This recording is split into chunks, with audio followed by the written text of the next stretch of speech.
This is a really interesting passage. We have heard this. How many times in your life have you heard this passage? Yeah. I can see the looks on your face, like, I hate to guess. Even me with my limited church life, I'd hate to guess how many times I've heard this passage. Or one similar, Matthew or... Anyway. Well, because that probably been said so many times in that period of time. Yeah, at least that, yes. In the last 2,000 years, it's been said an awful lot of times. What sort of images does it conjure in your head? I don't know if it's usually at this time. We've usually got the little stable up, but it's not up this year yet. Yeah, we've got one there. What sort of images does it conjure in your head? What do you see? You don't see it as being comfortable? Nah, pretty dirty. Pretty basic. What else? Freezing cold. Freezing cold. Ah, I like that one. Anything else? A largely pregnant woman trudging along in the dust. I like that image. A largely pregnant woman trudging along in the dust. For those of you that have been very pregnant, you would understand what that means. Did the government compensate for their travels? Oh, did the government compensate for their travels? Do our government compensate for our travels? Anyway, won't go there. What else? Giving birth alone. Well, without the support of other women. Yeah, basically giving birth alone. She had Joseph there, but he was a guy. He didn't know anything about it. No, you're right. She didn't either. Because usually then you had your mum around or your aunties or someone around who'd been there before. She had angels over there to help her. She had angels over her. Yes. And they would have helped her. Yes, you're right. They would have helped her. What else? So this is... Any others? Well, when that time when the prophet was a sensitive prophet of the Roman team or whoever it was around that time, anyone involved that was trying to Jesus Christ. Yep. They didn't want to acknowledge him, so that's why they had to put him in the table in the manger, and they had to find a good put him in there. But that's true, what this being said is true. Yeah. At times, the census they didn't want to acknowledge him. Yeah, you're right. At the census, they didn't want to acknowledge him. What? Any other images that come to your mind? Really unhygienic. Very unhygienic. All the unhygienic ones, the manger, animal goose in there while he's laying. Anyway, I couldn't think of a better word than goose. And knocking at all the indoors and being rejected. Yeah. Just imagine you're out there like this and, you're not wanted it. Have you ever... No, I won't go there. I was going to tell you a story about when I had something like that. But the knocking on the indoors and seeming like no one wanting you. So that's the image we have. We come from a church, right? And we've heard all this stuff. When you look at the world around us, what do you see? How is this scene portrayed? In some countries it hasn't improved. No, you're right, it hasn't improved, but I'm not talking about that. In society, how is the Christmas story portrayed? Even in the movie The Nativity. Sanitised, clean. Oh, I'm looking for another word. Nice and tidy. Yeah, in the Nativity it was even tidy. At the end of the Nativity, I do have a photo on the computer somewhere, but don't worry about finding it, Clive. Where you've got, they changed it from a place like that, like a barn, to a cave, which is probably a little more accurate. But then you see right at the end, you've got the light the star shining through a hole in the roof just happens to be a hole in the roof of the cave, shining straight onto the manger, and you've got the wise men lined up this side at the mouth of the cave, and you've got the shepherds lined up this side at the mouth of the cave, and it's like, wow, there's the nativity right there. Wonder why it's called the movie. Anyway. Yeah, posed for a photograph, which I took off the movie and plagiarised quite well. I should say this is being recorded. A star made it so bright in there. Yes. That's what gets it so light. Yep, the star made it bright, not like today. We need bright stars. What else is there? Like, it's all sanitised and clean, and it's all What food you going to eat? What food are you going to eat? Oh, that's interesting. I'm not sure if I'm ready to go there yet, Derek, but Animals are really but it's- waiting for it too. Yeah. they were. Yesterday we put up our Christmas tree. We finally gave in to our children's pleas, and we put it up yesterday afternoon. And you put up the Christmas tree and the star on top, or an angel on top. We've got a star. Very nice looking star. And Isaac had the job yesterday of setting up the little nativity set. You know, we got a little wooden house stable thing, and little ceramic everything, right? And you put it there, even though ours is wooden and a lot are ceramic, even the stable is ceramic. It looks so clean and nice and holy and beautiful and carefully constructed. When we look around at our world at Christmas time, everything is so glittery and sparkly and nice and beautiful, isn't it? And we've heard it many times before that it wasn't quite like that. It was messy. There was straw sticking into Mary and Joseph's legs. There was more than likely a cow and a donkey and some sheep wandering around, nuzzling at them, or the smells. Please.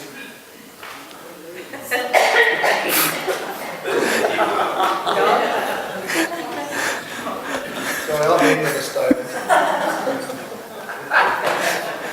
For those of you that are wondering, Derek said fleas.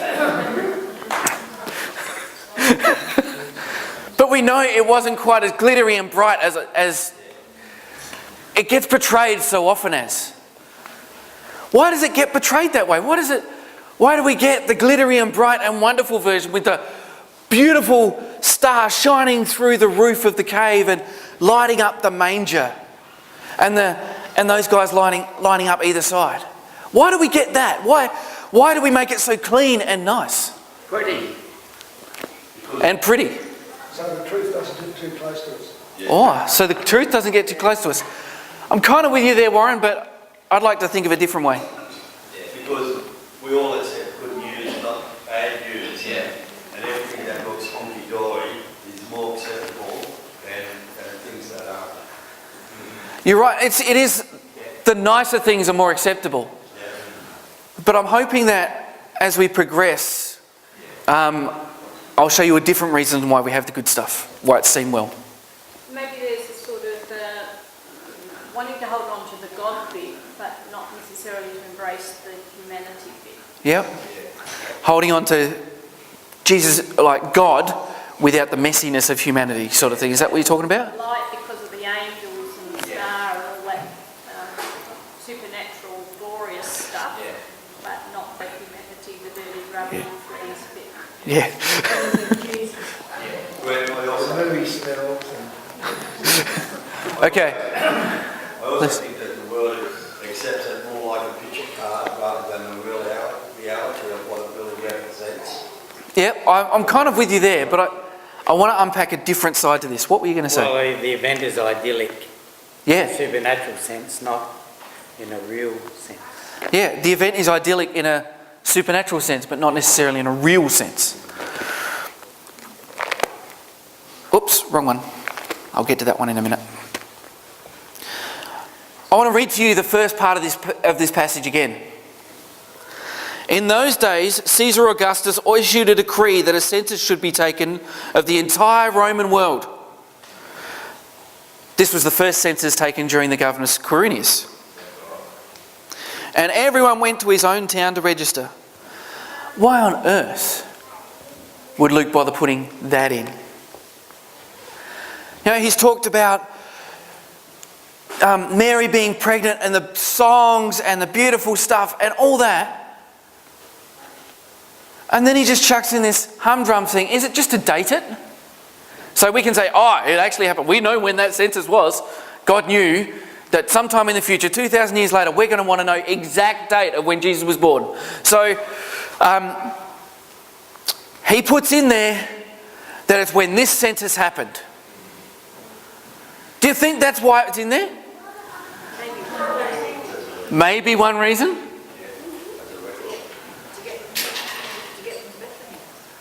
Yeah, he puts it in there to say this is why they went to Bethlehem, this is why they were there. I'd say to some degree it's there while the governor has seen to be the mover and shaker. Yep. It's actually God making sure that Jesus was in Bethlehem. Yeah. Yep. Even though it was supposedly the governor or Caesar being the mover and shaker, all of a sudden God's the one that's moving things. There was 3 hands over here. I would say that it was showing you that there was lots of people going that way. It was tough. It was real tough. Yeah. So it wouldn't be easy. And being pregnant too, he had to look after her, but also look after the animal. Yeah. So she could go. She could go. It would be hard. Jenny? Was it to fulfill a prophecy? Maybe? What were you going to say, Warren? I was going to say, again, back to it says, and David had this line, Jesus Christ was born, there was no other name, so And he would be born in the town of Bethlehem. Did you hear that? Was it because of there could have been some sort of deviant means behind it for the king to find out the special baby, where it might be? Maybe. I'm not sure about that. But I think it's interesting that Luke puts it there. Yeah. Luke's whole thing is talking about how special this Jesus guy is. And he uses Luke and Acts to do that, to line Jesus up as against the Romans. Do you know what Caesar Augustus was supposed to be? He was supposed to be the Son of God, the Saviour of the world. He claimed himself to be that. He didn't like them when Jesus was up on the tongue. No, well, he didn't really know that Jesus was around, but yes. So he was, when you look back at Caesar Augustus' story and how he came to be, apparently he's lined himself up to be the Son of God, the representative of God on earth. So which God? I'm not really sure of that. I'm not really sure which God he is supposed to be representing. But almost the idea was that Caesar was God. He was the one who was the ultimate ruler of all the world. And the way the Roman Empire had spread, the way it was around the world, there were some places that actually did worship him, and they set it up that way, so that they did worship him as God.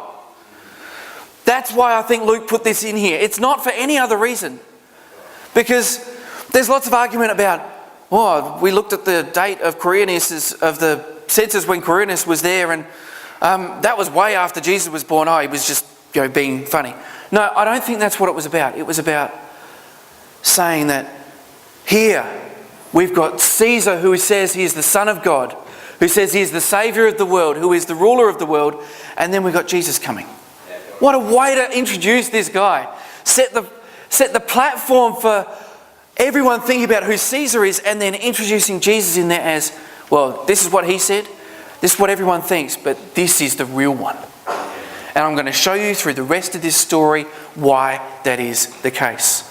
And he starts off by saying that he will be born in Bethlehem, that the Messiah will be born in the city of David, and to fulfill the prophecy. Isn't it interesting how Luke builds this story? We remember all of that stuff. I just thought that was really interesting. We remember all of this stuff. We know from this how different Jesus is. We know from our lives, from the story that we know of Jesus, how different he is from Caesar, how he is the real king, the real God. He's not just some guy who says he is, who builds himself up. He actually is. And we know what it would have been like for Mary and Joseph that night.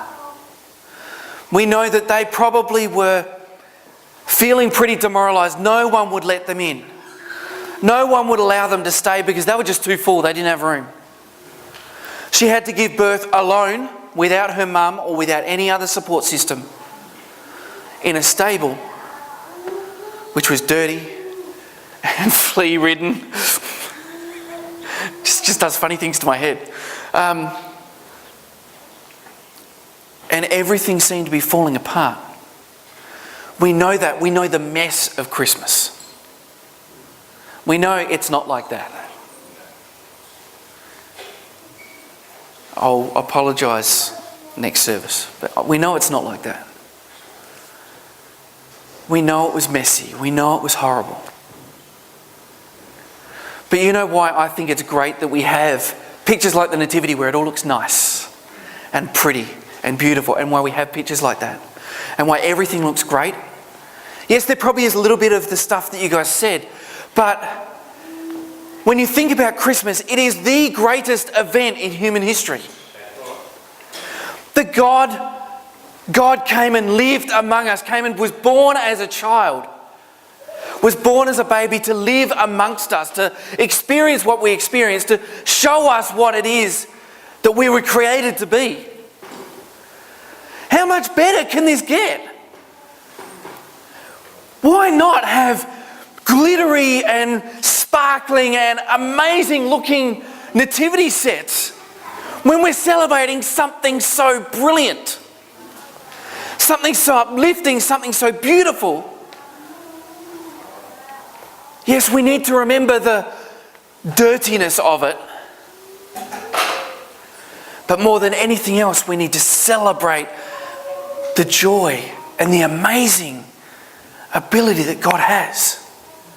The amazing thing that He did on this first Christmas 2013 years ago, give or take.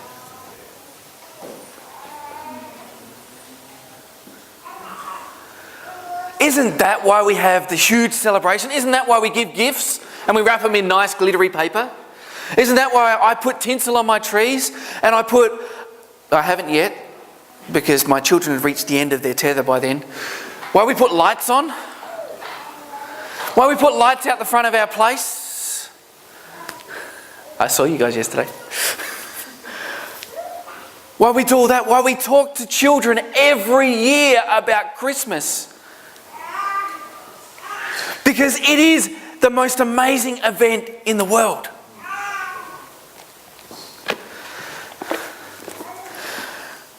Over the next few weeks, we're talking about Christmas carols. That's why we sang a few tonight, and we'll be singing one in a minute.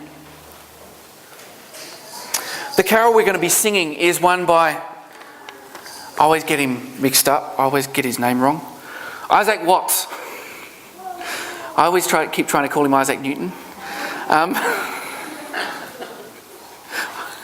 Sorry. This song is one of the best known Christmas carols ever. And it was written by this guy, Isaac Watts. Not this guy, but... I want to read to you how this all came about. The song we're going to be singing soon is Joy to the World. Until Isaac Watts came along, most of the singing in British churches was from the Psalms of David.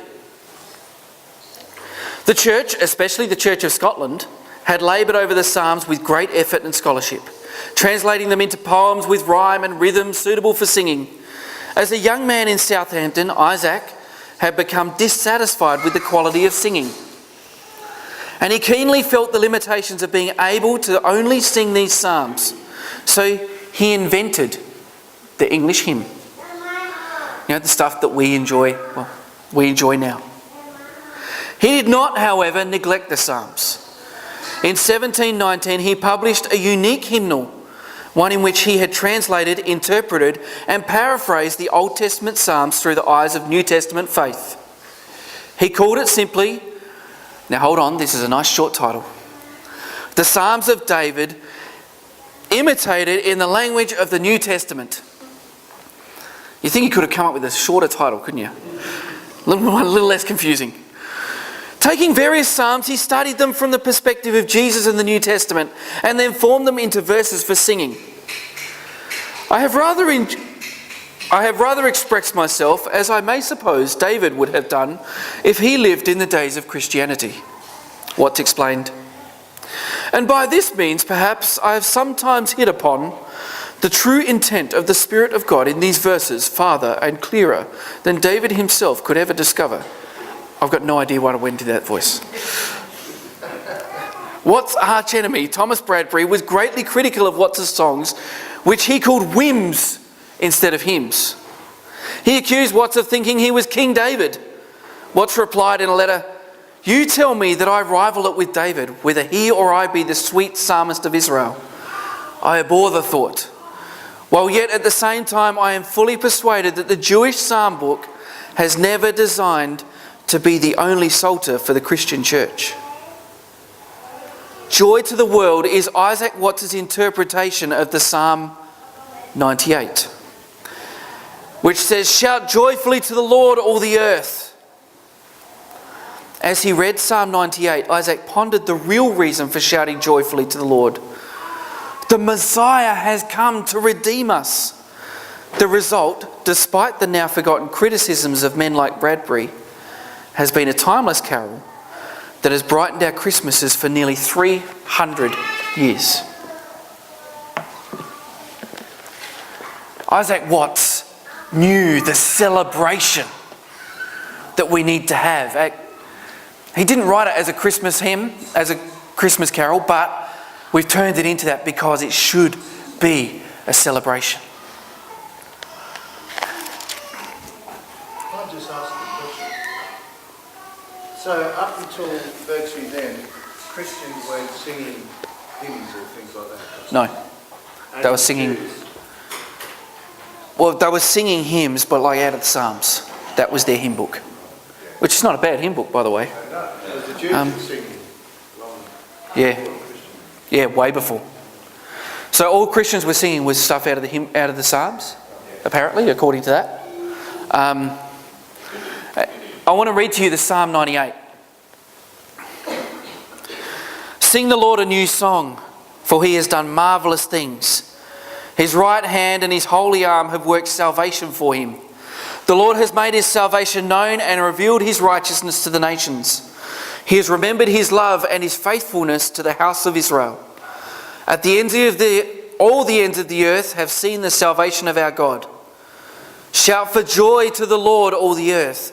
Burst into jubilant song with music. Make music to the Lord with the harp and the sound of singing, with trumpets and the blast of the ram's horn. Shout for joy before the Lord, the King. Let the sea resound and everything in it, the world and all who live in it. Gee, it sounds like a reading I had a little while ago around Isaiah. But anyway, Isaiah. Let the rivers clap their hands. Let the mountains sing together for joy. Let them sing before the Lord, for he comes to judge the earth. He will judge the world in righteousness and the peoples with equity. We sing this song as a reflection of that. Understanding that with the knowledge of who Jesus is. We can remember the dirtiness and the horribleness of the birth of Jesus. But we need to celebrate it with everything that we have. We need to shout it with joy. We need to sing it with everything that we've got. Next week the reading is going to be the next one, but I want to tell you, I want to just read the end of what next week's reading will be. Next week we're talking about the shepherds. In verse 20. After the shepherds had been to see Jesus, after they'd seen him in the manger, as the angels told them he would be. And they see him and they see his glory and they realise who he is, that he is the Messiah. What's their reaction? Is their reaction to go back and just look after their sheep? The shepherds returned glorifying and praising God for all the things they had heard and seen, which were just as they had been told. Our reaction at Christmas time, our reaction to the birth of the Saviour should be rejoicing and singing, celebration.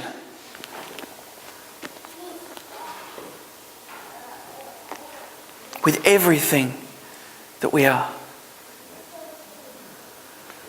I want you to do that as we sing Joy to the World.